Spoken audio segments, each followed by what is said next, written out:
सबसे पहले बात गाजियाबाद की करते हैं। 31 साल बाद एक शख्स खोया हुआ बेटा बनकर एक परिवार के पास पहुंचा। परिवार ने भी उसे स्वीकार कर लिया, लेकिन अब मिलने बिछड़ने की इस कहानी में एक बड़ा मोड़ आ गया है।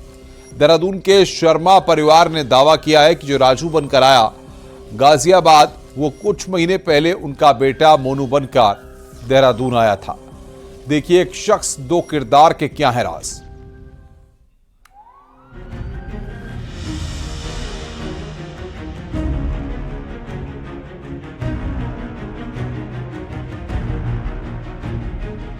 गाजियाबाद में एक परिवार को 31 साल बाद खुशियां मिली। उनके बेटे राजू का 31 साल पहले अपहरण हो गया था। जब पुलिस की मदद से राजू घर पहुंचा तो घर वालों ने भी उसे अपना लिया। लेकिन अब इस कहानी में एक बहुत बड़ा ट्विस्ट आ गया है, जिससे राजू के घर वाले भी असमंजस में पड़ गए हैं कि आखिर जो बेटा बनकर उनके घर आया है वो हकीकत में उनका बेटा है या नहीं। इसका कनेक्शन अब देहरादून से जुड़ गया है, क्योंकि देहरादून के एक परिवार ने बेहद ही गंभीर आरोप लगाए हैं, जिससे देहरादून और गाजियाबाद पुलिस भी दंग है। देहरादून के शर्मा परिवार का आरोप है कि जो राजू बनकर गाजियाबाद आया है, दरअसल उसका नाम राजू है ही नहीं। परिवार का दावा है कि जो गाजियाबाद में खुद को राजू बता रहा है, उसने अपना नाम मोनू बताया था। देहरादून में कपिल देव शर्मा का परिवार रहता है। करीब 16 साल पहले उनका बेटा भी खो गया था। 5 महीने पहले मोनू बनकर एक युवक ने पुलिस से संपर्क किया और बाद में शर्मा परिवार ने उसे अपना खोया हुआ बेटा मोनू मान लिया। उसने देहरादून एसएसपी ऑफिस पहुंचकर अपनी ऐसी अपहरण की कहानी सुनाई, जिससे पुलिस को भी यकीन हो गया। कपिल देव शर्मा का बेटा लोहिया नगर से गुम हुआ था। उसने ऐसी कहानी गढ़ी जो बिल्कुल हकीकत से मिलती जुलती थी। बाद में पुलिस ने परिवार की तलाश कर उसे सौंप दिया। हमारी एंटी ह्यूमन ट्रैफिकिंग यूनिट है, उनको एक व्यक्ति मिला था और उसने बताया, जो उसे जानकारी मिली कि वह 5-7 साल का जब था तो यहाँ से उसको किडनैप करके या किसी तरह से यहाँ से ले गए थे, जैसा उसका वर्जन था। और इसके बाद उसकी पहचान करने कहाँ रुका, बहुत सारी हमने जानकारी करने की कोशिश करी, लेकिन नहीं बता पाया डिटेल में। तो उसके फिर जब हमने और तलाश किया और उसके घर बार का, तो उसका घर ट्रेस हुआ था, जहाँ पर उसकी माँ ने उसकी पहचान भी करी और जो चीज़ें उन्होंने वेरीफाई करी, उसके बाद हमने उनकी मदर को सुपुर्द कर दिया था। अभी हाल फिलहाल ये प्रकरण प्रकाश में आया कि जो लड़का जो यहाँ हमने सुपुर्द किया था वह गाजियाबाद में भी ऐसे ही मिला और उसने अपना नाम भीम बताया और बताया कि वही स्टोरी बताई जो यहाँ पर बताई थी, और वहाँ भी अपने पेरेंट्स की पहचान करने की कोई बात बताई है। क्योंकि ये मामला 2 प्रदेश का है, मामला संज्ञान में आ गया। हमने अपनी एएसटी टीम को बताया कि उनसे संपर्क करें और इससे सही चीज़ की जानकारी करें कि एक्चुअल में पूरा प्रकरण क्या है, जिससे कि आगे कोई भ्रम की स्थिति पैदा न हो। काफी समय तक वो उनके साथ मोनू बनकर रहा। युवक पर शक इसलिए भी गहरा गया क्योंकि जो कहानी उसने गाजियाबाद में सुनाई, ठीक वैसी ही कहानी शर्मा परिवार को भी बताई। चाहे वो अपहरण करके राजस्थान ले जाने वाली बात हो, भेड़ बकरियां चराने और 1 रोटी मिलने की बात हो। इस फैमिली को पिछले 5 से 6 महीने पहले ये पता चला कि उनका बेटा, जो कि सालों पहले से गुमशुदा था और वो पुलिस को मिल गया था।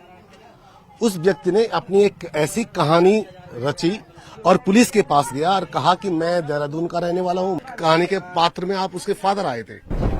हाँ, क्या था, क्या कहानी बताई थी उसने या क्या हुआ था? मतलब कहानी उन्होंने माँ भी यही बताई थी, जहाँ से हम उसने लेके आए थे कचहरी में से, कि मैं ऐसे ऐसे हूँ, ऐसे राजस्थान में मुझे कारगी चौक से कोई ट्रक में ले गया, लाद के मुंह पे कपड़ा वो सुंगा के क्या है बेहोश करके, और मेरी आँख खुली राजस्थान में जाके, और तब से मैं भेड़ बकरी वहाँ चरा रहा हूँ और मुझे खाने के लिए वो शाम को सिर्फ 1 रोटी दिया करते थे और दिन भर कुछ नहीं देते थे। तो क्या आपका बेटा भी गुम हुआ था? हमारा बेटा गुम हो रखा है 2008 में। 2008 में। तो वही कहानी उसने बताई थी आपको कि इस तरीके से गुम हुआ था, जिस तरीके से बेटा गुम हुआ था आपका, क्या वही कहानी? मतलब अब हमें ये तो नहीं पता कि वो किस टाइप से गुम हुआ, कैसे हुआ, क्योंकि उस टाइम आपका जो है ये नगर निगम के इलेक्शन चल रहे थे 2008 में। मोनू ने शर्मा परिवार से कहा कि वो नौकरी के लिए दिल्ली जा रहा है, लेकिन जब गाजियाबाद की कहानी सुनी तो इसके बाद शर्मा परिवार भी मीडिया के सामने आ गया। परिवार का कहना है कि मोनू घर में झगड़ा करता था। उसका स्वभाव बेहद आक्रामक हो गया था। तो उसकी मम्मी के पास भेज दिया था। फिर वो फिर भी जाते ही रहता था बाहर। अच्छा, अभी कब गया था वो? 21 को गया था जी। इसी 21 को? हाँ जी। तो क्या कह के गया था? ये कह के गया था मैं काम दिल्ली जा रहा हूँ, मैं काम पैकिंग का काम करने जाऊंगा पेनों की। अच्छा। हाँ जी। अब देहरादून पुलिस भी मामले की जांच में जुटी है। वहीं गाजियाबाद में राजू बनकर जिस परिवार के पास वो पहुंचा था, अब वो भी अचंभित है। राजू बनकर आए शख्स की मां का कहना है कि राजू की 3 निशानियां देखकर उन्हें यकीन हो गया था कि वही उनका खोया हुआ बेटा है। उसके माथे पर चोट का निशान भी था। राजू की मां का कहना है कि उसका व्यवहार बहुत अजीब था, लेकिन अब देहरादून से आई खबर से सभी के होश उड़े हुए हैं। तो अब राजू को पुलिस ले गई अपने साथ पूछताछ के लिए। हमें बहुत परेशान कर रहा था। क्या कह रहा था? वो शाम के टाइम लिखड़ के चलते आगे हैं घर चला से। उठ करके मैं नहीं रहता, मैं नहीं करता, मुझे अपने माँ बाप देखने दे अब उसको हमारा कहना ये है कि राजू का DNA टेस्ट हो गया, ठीक है। और DNA टेस्ट मैच करता है तो हम लेंगे, और मैच नहीं करता है तो हम नहीं लेंगे। हम अच्छा। दूसरे को क्यों करें? बिल्कुल सच्चाई है कि दूसरे के बच्चों को क्यों लें, लेकिन जैसा माता जी बता रही है कि 3 निशानी और तीनों मिल भी रही है। हाँ, 3 निशानी मिल रही है, निशानी बनाई भी जा सकती है।